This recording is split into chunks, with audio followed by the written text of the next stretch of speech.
I want to do the fascism stuff. It's amping up, and they have decided that this is going to be the theme of her closing message. I know. It's when amazing. she speaks at the Ellipse on Tuesday. Even though the data coming out right now show that independents who are being asked by this, like the last, not independents, but undecideds, are being asked anecdotally by people like the Wall Street Journal or are polling them directly, what works for you? And they're saying the last thing we want to hear is more divisive messaging about the other candidates. This isn't it. But this is good for the Democratic base. So do you think the average American knows what a fascist is? I think they know it's an insult. Yeah. I don't think they process it in terms of anything that affects their life. I don't think that's so why either. it's ineffective. It needs to be a word that if you say he's Hitler, we all get it. If you say fascist, it's like even John Kelly, when he was trying to dump all over Trump to the New York Times, had to look it up to say whether he was a fascist or not. And it's there's so many layers to it. Like on the one level, it's just preposterous and juvenile. It's like a sort of kid throwing out insults. I remember there's a great movie called Life is Sweet from a great British director, Mike Leigh, very on the left. And I remember this movie, and there's a kid, like a 16-year-old girl, and she's read all this stuff, and she calls everyone a fascist, and again in this very sort of high-pitched, "Oh, you're a fascist, capitalist," just throwing these insults around, like doesn't really know what they mean, and it's like that. It's juvenile and kind of sad that's what they're resorting to.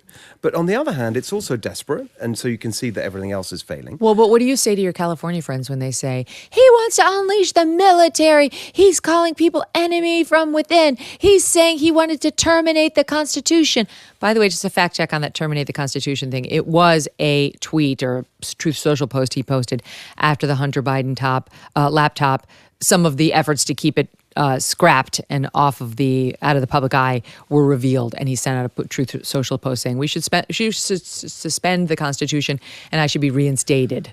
Well, look, that's the next layer, which is okay. Let's just engage with it on the substance. It is just completely ridiculous because it was like with so many things, they are guilty of the exact same thing they accuse everyone else of. So they say, going against the Constitution. What did Biden do with the student loan stuff? When the Supreme Court told him it's illegal, he did it anyway. You talk about California and the rent abatement program, and endless examples of them completely ignoring the Constitution, the rule of law, whatever. You look at California, they constantly lecture us, and this is part of that whole theme, a threat to democracy and whatever. Here in California, they've been overturning elections. That is exactly what they've been doing. Huntington Beach, not far from us here, where we are today in LA, they passed in March a ballot initiative. The voters passed voter ID. They voted for it. The next day, Gavin Newsom and Rob Bond, to the state attorney general, sued them to overturn it. Then they put a law, they got their cronies in the legislature to pass a law banning any other place from voting for something that they wanted. Crazy. And there's another one. There's a ballot initiative earlier this year called the Taxpayer Protection and Government Accountability Act, which would maintain existing protections and add a few more for tax increases that are unconstitutional on the California Constitution.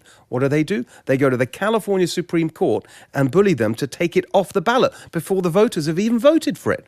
And these are the people that lecture us about democracy. By the way, they constantly go on about the Trump's hand-picked justices, the Supreme Court. So the conservative Supreme Court here in California, it's not 6-3 like you have at the federal Supreme Court. There's 7 justices here in California, 6-1 Democrats to Republicans. No, they don't go on about that being some outrageous abuse of power. I mean, the list of things where they're doing the exact stuff that they accuse Trump of is just so long. Mm-hmm. And so even on the substance, it doesn't add up.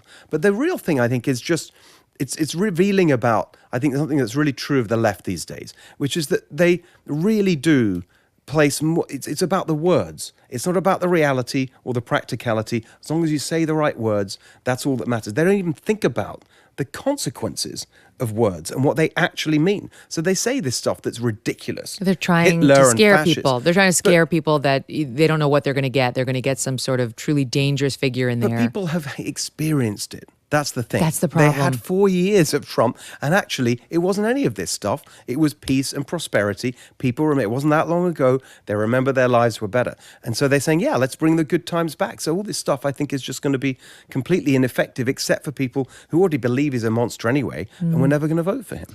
The level of hysteria has gone to an 11. Yeah. I give you Mika Brzezinski, who is talking about the women and how they need to protect their lives by voting. Well, he's killing women. That's exactly it. Here, watch.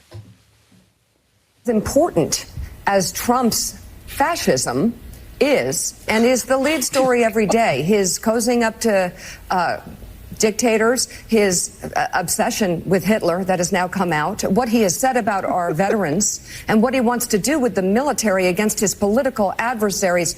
It's all huge news. This is the future that we're looking at in the next Trump term, if there is one. But this is what voters know right now, that he is killing us. I'm talking about us women. He's killing us. Sorry, I know it's like, but not persuaded. It's just so hilarious. It's like you put into Chat GPT, show me a completely unhinged rant about Trump with all the favorite buzzwords. I mean, it's just incredible. It's laughable. It really is laughable. You can't. Yes, we should engage with it seriously on one level, because again, this is coming from the people.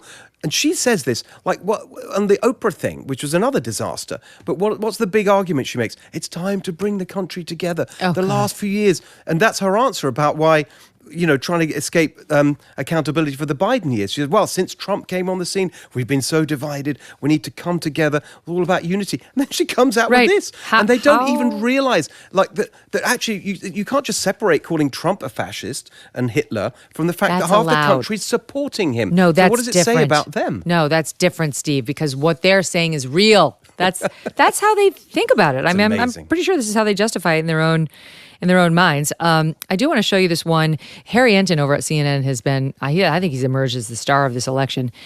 I want to know more about him. I'm kind of curious about this guy. I love his accent. It sounds like he's from maybe Long Island. Here he is talking about how Trump could win the popular vote. My God, they'll freak Listen out. to this, SOT 15. Donald Trump is very much in a position he could win the popular vote, which of course is something he would absolutely love to do. I went back through the time machine to see where were the past two races at this point in the campaign. Look, Harris in the average poll right now is up by 1, well within the margin of error. You go back 4 years ago, Joe Biden was well ahead of Donald Trump in the national popular vote polls. He was up by 9. Even Hillary Clinton was up by 6 points. It hasn't happened since 2004 in George W. Bush defeating John Kerry. And that's only the one time that it has happened. In fact, you have to go all the way back to 1988 to find another one when it was George W. Bush's father, George H.W. Bush, winning the popular vote over Michael Dukakis. There are some reasons for this, and I think Democrats' heads are all exploding out there watching this right now. And Donald Trump winning the popular vote could absolutely happen. You might as well wrap your minds around it now, folks, if you don't like Donald Trump. Down into the state level polling, and you can see that Donald Trump is doing particularly well in California, Florida, New York, and Texas. Of course, none of these states are really on the board at this point, so Donald Trump may end up gaining in the national popular vote polls, but actually he's wasting votes, which could in fact lead to a case where Kamala Harris could sneak by in the Electoral College by sweeping those Great Lake battleground states, which at this point are way too close to call, John. Oh my God. Can you imagine that? By the way, does something make you feel a little bit old when it's 1988, as if it's like ancient history? That far ago. Exactly. When the dinosaurs were still roaming. But that is so brilliant. I mean, imagine that. They live. Maybe that's Amazing. what he's doing in New York at Madison Square Garden.